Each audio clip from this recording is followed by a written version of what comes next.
Fundamentals of Gardening.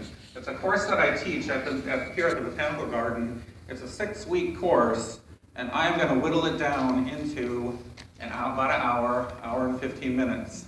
I wish it was an hour and a half, but I wish it was 2 hours, I wish it was 3 hours, but we're going to get to it as quickly as we can. So what you're going to end up getting are the highlights of that particular class.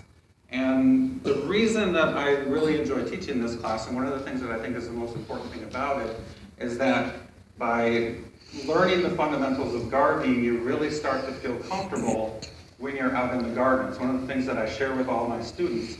I want them to feel comfortable when they're in the garden. I don't want them to feel like they're not sure about what they're going to do. And what ends up happening is if you sort of understand how plants work and what some of the right things to do are, then you're out there and you're actually having fun in the garden.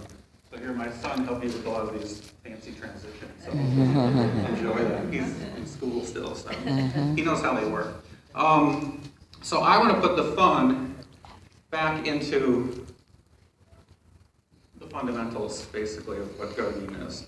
And the way that we do that is we sort of understand what we're talking about, and then we go out there and we actually work out in the garden. I don't want people to feel like they're unsure of what they're doing, so that's what the kids are doing out there.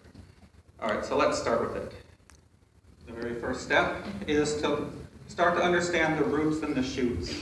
One of the coolest things that I sort of understood when I really started figuring out how plants work is that there's a balance between what's on top of the ground and what's below the ground. You're trying to balance what are basically the roots and the shoots of the plants. So if you have a strong root system underneath the ground, you're going to have a strong top of the plant. Lots of times when people see a plant that's struggling, they sort of immediately start to think like, is it a bug? Is it not enough, water? Is the sun wrong? Like, what's going on? They're kind of unsure about what's going on with the plant. Sometimes the solution is found under the ground. You kind of have to dig down and find out what's going on underneath there. Because if the roots aren't happy and healthy, then the top of the plant isn't going to be happy and healthy. And so if you have good, strong roots growing underground, you're going to have a nice, strong plant growing up on the top. And that's one way to sort of think about how plants work, is there's a balance there. If the top isn't working right, if there's not enough sun hitting a plant that likes more sun, or if the conditions are a little bit kind of disruptive up above, then the roots aren't going to be strong, and then vice versa, it's not going to be able to feed the top. So really try to understand the way that the plant lives and works. We sort of need to be sort of settled and rooted and need to be happy. Sometimes people need that same thing, and then we start to flourish and do our best. It's the same thing with the plant. The roots need to be happy. So if you see a plant that's struggling, one of the first things you can do, and it freaks people out because I go to a lot of different properties, I see a plant that isn't doing really well, and I start digging it up. And they're like, what do you do? Why are we digging this up? And it's because I want to look into the roots and see what's going on underneath. So you're striking that balance. Basically, what ends up happening is those strong roots and those strong shoots will produce healthy leaves, flowers, fruits, and seeds. And that's why we grow plants. We don't necessarily grow plants, just because, I get some clients and they grow plants because they have to, because it's part of curb appeal and they want their front yard to look as good as everybody else's. They feel like they have to. I think people should grow plants because they want to, because they want to have really nice flowers, they want to grow some fruits and veggies, they can improve the look of the community and sort of add all these things to it. And by having the strong roots and the shoots, you're going to have a happy, healthy plant. The best way to be a happy gardener and have fun in the garden is to have all your plants be doing really well and surviving and thriving. That's the goal of the whole thing. And so if you get the roots and the shoots to work and be happy, and we're going to talk more about how to do that. This isn't just like metaphysical gardening here. I'm not just saying what you should do. I'm going to tell you how to do it. Where you get the roots and the shoots happy, then you're going to have nice looking leaves. You're going to have more flowers on your plants. And what happens? And if you have more flowers on your plants, and those plants make the fruit that you want, then you're going to have more fruits, because that's the connection between fruits and flowers and fruits. If you have more flowers, you have more fruits. A lot of people don't even know that. They look at their tomato plant and they get all these green leaves all over the place, and there's no tomatoes. And I say, well, have you seen any of those little yellow flowers on the plant? And they're like, well, no, I haven't seen a lot of flowers. Well, a flower is what turns into a fruit. So have strong roots and have strong shoots, you'll get the flowers, the fruits, and then from the fruits, what comes next? The seeds. That's the next step.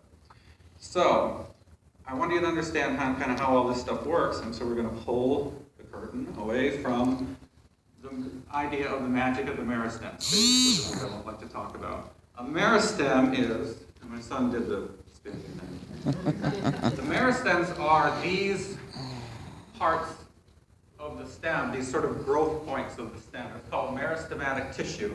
That's where the stem tissue divides. That's where the cells divide, okay? And that's where the growth takes place. And once you start to understand that there's parts of the plant that have this meristematic tissue, the magical meristems, those are all the areas where things grow from, okay? So they're all in these sort of bulging areas where the buds are located and where leaves come out of. That's kind of the, oh jeez Louise, what happened to it? I touched the screen and it died. Oh, it has to be up. How are we going to do this with our UV guy? Well, there's the bulging parts of the twig, right? You can kind of see it. It's where the leaves come out. It's where the buds come out. It's where everything kind of happens.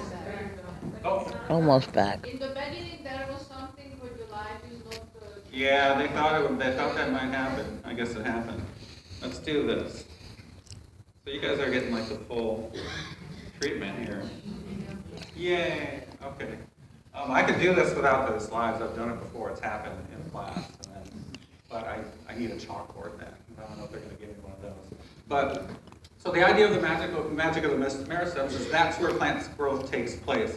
And once you understand where these spots are, then you start figuring out, it's like, well, if I was to cut my stem right here, it really relates a lot to pruning. If I was to cut this stem right here, then that's going to wake up that growth and make it grow stronger because all this other growth on the top isn't going to be there anymore. There's sort of these signals that are sent down the stem that inhibit some of the growth down below.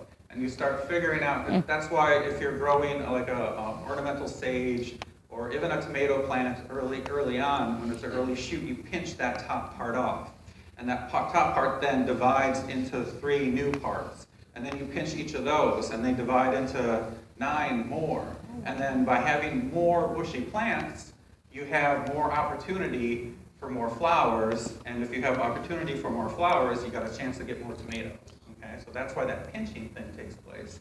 And so it's important to understand what's going on and how this meristematic tissue works. It's the growth tissue inside of the plant. And it's usually that fresher, greener, herbaceous part. It's not the woodier part. You can cut woody stems, and that growth tissue's inside of there, but it takes a while for it to kind of wake up. So if you like whack down a whole bunch of rhododendrons and something like that, it's going to be like 3-4 years before they really start to sprout and do their thing.